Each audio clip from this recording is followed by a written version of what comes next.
Assalamualaikum warahmatullahi wabarakatuh. Perkenalkan, nama saya Naswa Julai Sedina dari kelas manajemen 22A NPM 2241101. Di sini saya ingin menjelaskan risk and return. Understanding risk and return. Risk can be said to be an opportunity for loss to occur. In the terms of investment, the loss is a loss of money. Risk means the possibility of an undesirable outcome occurring or the opposite of the desired one. Meanwhile, the rate of return is the profit that will be obtained or can be interpreted as compensation. In the case of investment, this compensation is obtained from inflation. The relationship between risk and return is as follows. 1. It is linear or unidirectional. 2. The higher the rate of return, the higher the risk. 3. The greater the asset we pledge in investment decisions, the greater the risks arising from the investment. 4. Linear conditions are only possible in normal markets. Analysis risk. If you invest in speculative stocks, you are taking a risk in the hope of earning a big return. The risk of an asset can be analyzed into ways, namely as follows. 1. By standing alone. These assets are considered separate stand-alone asset risk in the risk an investor will face if an investor only holds one asset.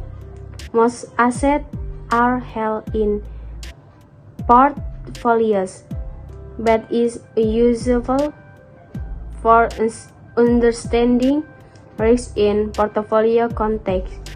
Investors dare to invest if the expected rate of return is high enough to compensate investors for the risk borne.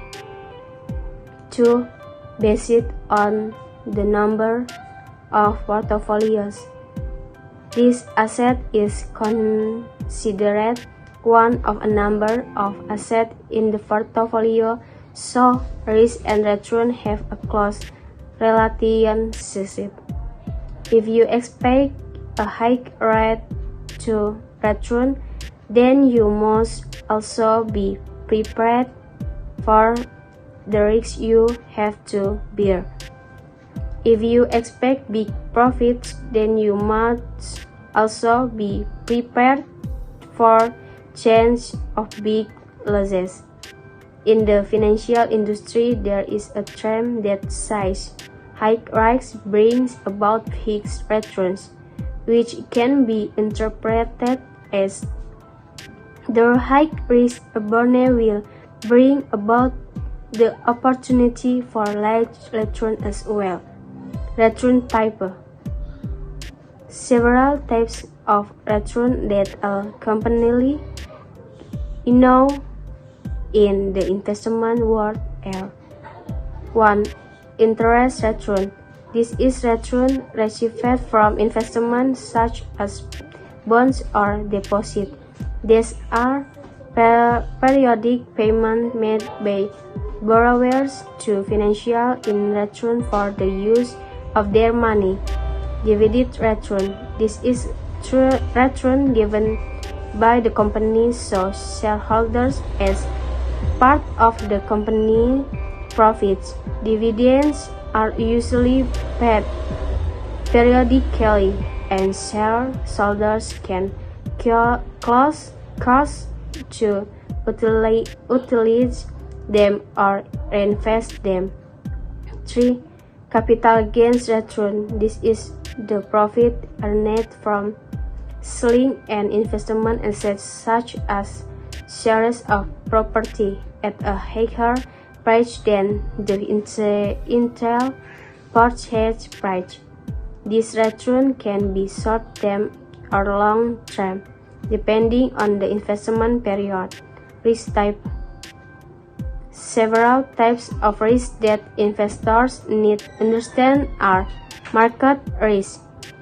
This is the risk that arises due to price fluctuations in the market. Stock, bond, and commodity market can experience significant ups and downs, which can affect the value of investment. Credit risk. This is related to possibility of a debtor, such a bond issuer or borrower, failing to repay their debt. This may result in losses for bondholders or creditors. 3. Liquidity risk. This risk occurs when you cannot sell investment assets easily without disrupting market prices. Less liquid investment can result in difficulties in selling them and the expected price. 4. Business risk. This is the right related to the performance of the company. Your investment change its company reputation or policies may affect the value of the shares or bonds you own. Conclusion. In investing, there is a basic principle known as the trade-off between risk and return.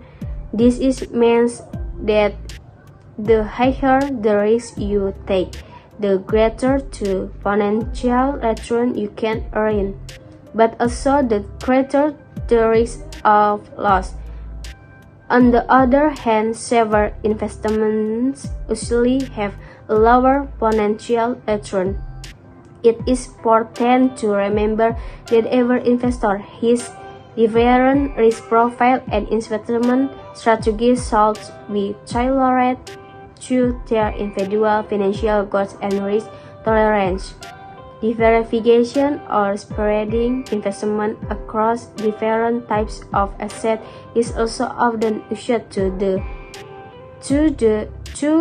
reduce the risk of the investment portfolio.